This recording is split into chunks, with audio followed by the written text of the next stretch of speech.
Hi, Bill Landing once again on Interesting Individuals. My guest right now is the first ever LaPorte County Fair Queen, and she's going to share a little bit about that title, some of the things that she is doing with it, future plans, and why she is an interesting individual. Joining me is Melissa Smoker. Melissa, I'm glad you could join me today, and you've been hearing this a lot, but anyway, congratulations again on being the Miss LaPorte County Fair Queen, the first one ever in Thank 2014. You. Let's talk a little bit about your interest in wanting to be in the Fair Queen contest. Well, I've been going to the Indiana State Fair since I was about 5 years old, and I've been at the LaPorte County Fair all my life. And when I found out that Miss Indiana State Fair, in order to be in that pageant, you had to win your county fair pageant. Well, we didn't have one. So I thought about going to other county fairs, maybe participating in their pageants. But then when I found out that our county was having one, I couldn't resist not joining that. So I decided compete for Miss LaPorte County so I could compete to be Miss Indiana State Fair. Okay, let's talk about the steps that had to be done, like filling out an application or being interviewed ahead of time, what they were looking for. In the application, we had to write an essay explaining what we thought traits that a queen should have. And besides the essay, we also had to write down what service we've done in the community, and they just really wanted to see what kind of involvement you had in the community. Mm-hmm. So, all right, so then we're going to lead into now you do have some 4-H background. Yes, I have 10 years of 4-H under my belt. Okay, well, let's talk a little bit about what went on in those 10 years of 4-H. Well, I participated in the Dairy Steer Project and also the Beef Project, and I did fairly well in the Dairy Steer Project, and then I also did consumer clothing and sewing, and I also participated at the Indiana State Fair with my dairy steers. Okay, were these your own steers that you yourself own? Yes. Okay, all right. Now, that's got to be quite a task to take those animals down to Indianapolis. Everything go okay when you did those things? Yeah, we'd hit a few road bumps along those 10 years, but overall, it was a good experience. Mm-hmm. Yeah, okay. Do you remember where you placed with some of the contests with the steers? I received Grand Champion Dairy Steer at the Indiana State Fair in 2012, and then I also received Reserve Grand Champion Dairy Steer at the State Fair a few times because I would always get second to my brothers. Oh, wow. Uh-huh. That made them happy, though, didn't it? Yeah, but not their little sister. No, sure. Now, you said something about doing sewing. Yes. Have you sewn some of your own clothing? Yes. Okay. I did 10 years of sewing, and I also got to go down to the State Fair with my sewing projects as well, where I modeled, and I also did construction for those outfits. Construction and modeling for the outfits. Okay. All right. So a lot, when you're learning at such a young age, you're getting involved in 4-H projects. It's really, you're learning discipline, you're learning about involvement and responsibility. So let's look back on what 4-H taught you. Oh, it definitely taught me that you need to be a responsible person because nobody else is going to go out there and feed your steers for you. You have to be responsible and say, I'm going to go out there and I'm going to feed those steers, or I'm going to go walk those steers and tame them down so that I can show them at the county fair. And it just taught me that you need to be responsible and have respect and grace so that when you don't do as well as you'd like, you need to have grace and be able to say, yes, that person did do better than me. I'll just do better next year. Mm-hmm. Sure, yeah, because you've got to take the animals and go to for the fair, and then we were taking them down to the state fair. That's now. Kidding aside, were your brothers though supportive and helpful? Like when you were getting a little bit older to get into 4-H, and then they would say, "Well, here's what we had to do," and help you out though. Yes, they were very supportive of me. They, even my last year, none of my brothers were in 4-H with me, so they all kind of pitched in saying, this is what you need to do if you want to win, and this is what you want to do if you want to do well. So they were very supportive throughout my 10 years. All right, now you do have a little bit of background with cheerleading and gymnastics. Let's hear about that. Well, I was a cheerleader for 9 years, and I was a gymnast for about 5. After I did gymnastics when I was about 4 years old to about 9 years old, when I decided that I wanted to get more into cheerleading. So once I quit gymnastics and started cheerleading, just kind of took off there. But in 2011, I tried out to be in the All-American Cheerleaders squad, and I ended up making it, which that made me go into the Macy's Thanksgiving Day Parade in 2011. So I was the only representative of Indiana there at the Thanksgiving Parade. Wow, and let's talk a little bit about what that was like. That had to be quite an experience. The Big Apple. Yeah, it was a lot for a little farm girl to be going to the big city. It was a great experience, though.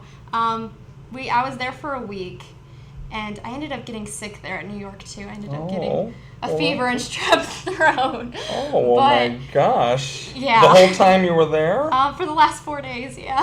Did it affect you being in the parade? I decided that I was going to be in the parade anyways, but I had a fever while I was performing there at the parade. Oh, now, do you remember how long the parade was? It was, I believe it was 7 miles long.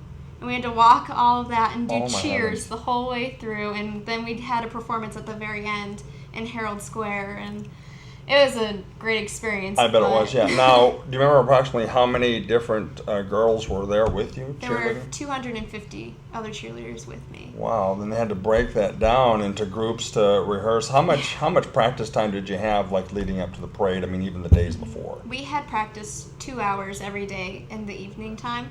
And then the rest of the day, we had time to just go explore New York City. Cheerleading is a more difficult activity than people think. You just don't go out there and cheer. I mean, camps to go to and practices, it's more demanding than people think. Oh, yeah. I've had broken bones because of cheerleading Oh, before. no. What have you had break? My ankle. I had to get surgery on it and everything to fix it all up. All right. Now, your gymnastics activities, was that in high school? No, it was more elementary school. Oh, okay. So you didn't do that when you were like Yeah, but I am a gymnastics and cheerleading coach at a local gymnastics gym. So Oh, which gym is that? Horizon Gymnastics in Valpo. Oh, okay. What do you specialize in? Is there a certain type of meet that you specialize with teaching the girls? No, I teach more of the little kids, more of like the 18 months to about 9 years old. So I teach more of the early stuff. Well, let's hear about this year's Indiana State Fair. Okay. Just got back last weekend. Yep. I went down last weekend and I volunteered to be helping there at the State Fair with the younger kids, and I got to teach them about agriculture, which is a strong suit of mine. So luckily I knew what I was talking about there. But yeah, I just got to meet a lot of young kids throughout the state and teach them about ag. Okay, good enough. All righty. So, but this isn't your first trip down that you've been doing. No. Okay. All righty. Good enough. Now, you're involved with music. Yes. You play the mandolin, piano, and the guitar. Tell me, please, how is each instrument unique in its own way when you're playing them? Well, with the piano, you of course have all the keys, but I started out on piano. I didn't learn guitar or mandolin first. I learned the piano first because with that you learn how to read music and you learn the different notes. In mandolin, you have 6 strings instead of just the 5 that the guitar has, or the 6 that the guitar has, but the 6 strings are the same notes. The 2 strings, they're all the same. And so you have to learn how to pick on that, but the guitar is much simpler than the mandolin, definitely, because you only have 6 strings, but they're all different notes, and they're spaced out more. With mandolin, you need to get your fingers closer together, and you just need to have a smaller hand to do the mandolin. Versus the guitar, you need more of a bigger hand, and I kind of lack in the hand Well, size, but I'm a girl, right? But the piano definitely did teach me all the basics for all the instruments. Alrighty. So, and you brought one of your guitars Yes. today, so just take a moment there, and we're going to have Melissa put the guitar on the table, and that is a nice one. And why don't we'll just set it up this way, and we take a look at it from the audience, and tell me what type of guitar it is. It's a Martin guitar, and I got it for my 19th birthday from Mom Alright. and Dad. So. Good. Now, how many guitars do you own altogether? I only own 2, but the Okay. first one I had was my mom's old guitar, Okay. and that was one that she had through college. And her first house burned down. She ran to her burning house to go save that guitar. So We're that sorry to guitar hear has a about nice that in story. general. Well, yeah, and then so then let's just go ahead and just I don't know if you just want to take just a few strums on it. Let's just see a little bit of those nimble fingers. I don't know. Yeah. No, that's fine. Just go ahead a couple more times. All right.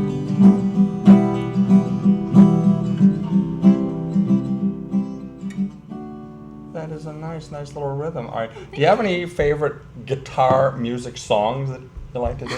I love the old time country, old time gospel. So I like to play "I'll Fly Away" by Alison Krauss and Union Station. More okay. of the older feel. Okay. All righty. Well, good enough. We'll just set that back up on the table. Thank you for bringing that along. No So- problem. And guitars, certain instruments like that, do they need to be pampered, like being kept in a cool place? Yeah. Definitely. You can't leave it out in the heat, and Mm-hmm. you can't leave it out in the freezing cold weather because otherwise the wood will get damaged and strings will break. And Okay. gotta take care of it. Alrighty. Let's talk a little bit about school, where you're going, and what you're studying. I go to Purdue University, and I am studying elementary education and theater arts, and I'm a junior, so I'm almost done. Alright, so you're heading back. Do you pretty much stay down there, do you? You just every once in a while you get up on a weekend now and Yeah. then? Or? Yeah, I come up for, I guess, when I'm needed for Queen stuff. So. Alrighty. Well, it's just been a brief time that you've had this title, but what's been the most exciting aspects of it? What have you enjoyed the most? Oh, the most exciting thing for me is meeting several people from throughout the county and the state.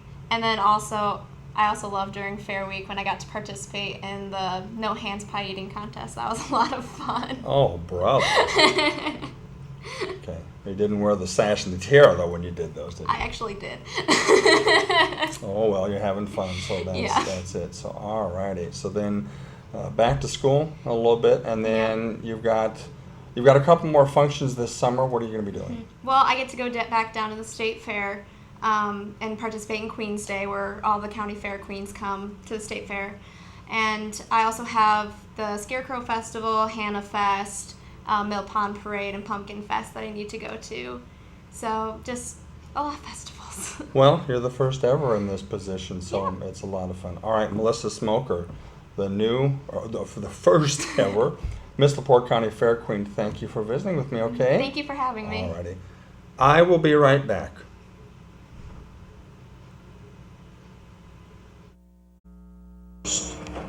And Queen of the LaPorte County Fair 2014.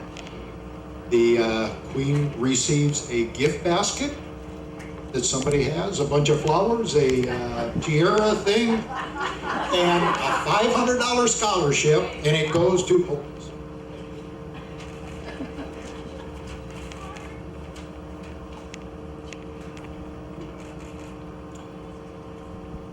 The first ever Queen of the LaPorte County Fair 2014 is